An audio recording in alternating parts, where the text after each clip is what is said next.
I said we had a horse, a work horse, and she was beautiful, black, like, and she had this long mane, and her tail was nice and long. Anyway, my brothers would be the first to go down there to clean her stall and to feed her.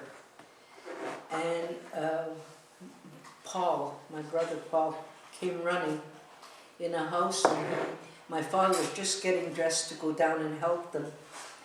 And he said, Papa, that's it. He says, Maggie's braided. She's got braids all over her mane. He says, they're little braids. Even her tail, he says, I want to take it apart. He says, you know, and my father said, don't you touch her. Don't you touch her. He says, that's the little people were here and they made those braids. And if you undo it, they're going to beat her to death. Now he says, do you want Maggie to die? He says, no. Well, he says, leave her alone.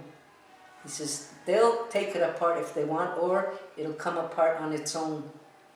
So if you believe me or not, but we saw it. We all went down the barn and we saw she was braided.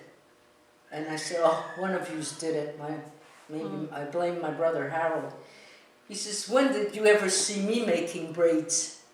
He says, I can't even make braids on, on one of our hairs. He said, I can't do that. He says, he got all mad. But, yeah, we've seen that. They used to say that. Yeah. Yeah, in Skawennati, their names was not AHTF. Iakotinenióia'ks-The, that's the Mohawk names. Their name is Iakotinenióia'ks, but we call them today, we call them little people. But you'd never see them, never see them. They say at night, they write them at night and they hang on it. They ride this horses, so it's, and the braiding thing, I've saw it in my own eyes. And I've seen, us young people undo this braid, and the next morning they're on again. I always wanted to see them.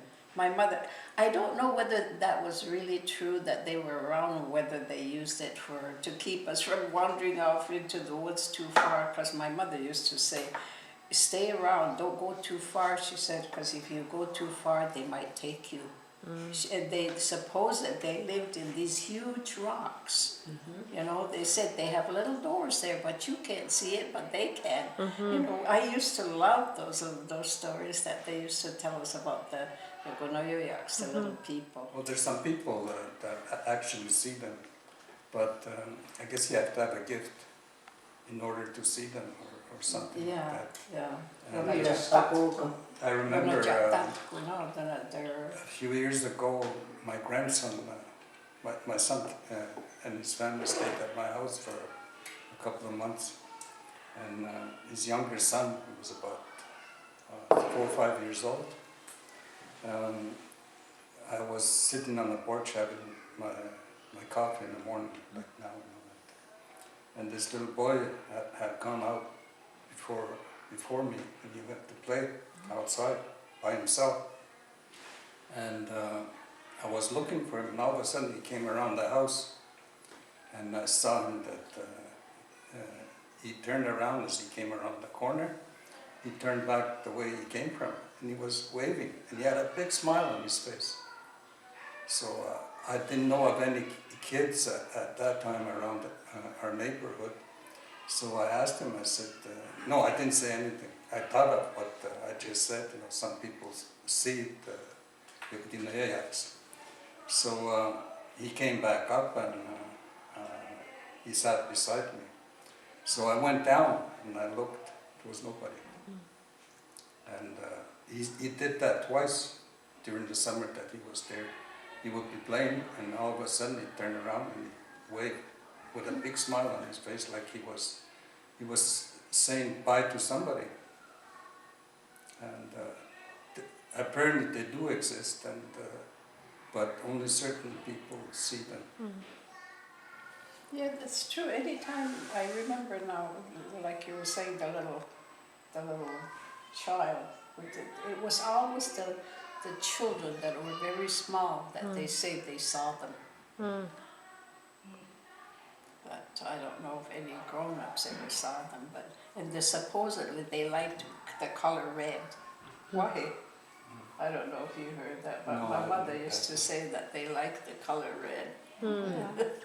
And what Minnie said about the horses being braided there, I've seen that many times. And even when I came back from Montreal in the 60s, my brother had a horse.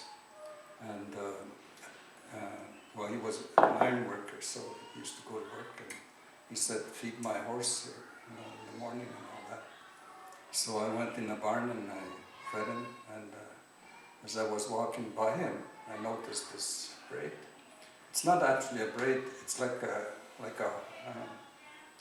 was made like something that you could hold on to. Like a hook or something. Like so a hook, yeah. It came down like this, and it was braided at the bottom. And so I noticed that, and I touched it and I moved it a bit. I didn't want to undo it. And I put my hand around it and I pulled on it. It was really strong. So I left it, and I told my brother when he came home, oh yeah, he said, ever since I had him, he said sometimes when I clean him it comes apart, but he said the next morning it comes back. And apparently one of the reasons why they do that is like what Hugh said, that they go riding at night. You know, and that's what they hang on to that hook that they make. So they don't fall off. Yeah. Well, Dio's horses have those braids sometimes. And it's not every They're horse. still around. Yeah, And it's not every horse that That's true. that has those things. It takes they choose a horse that they like and they Yeah. do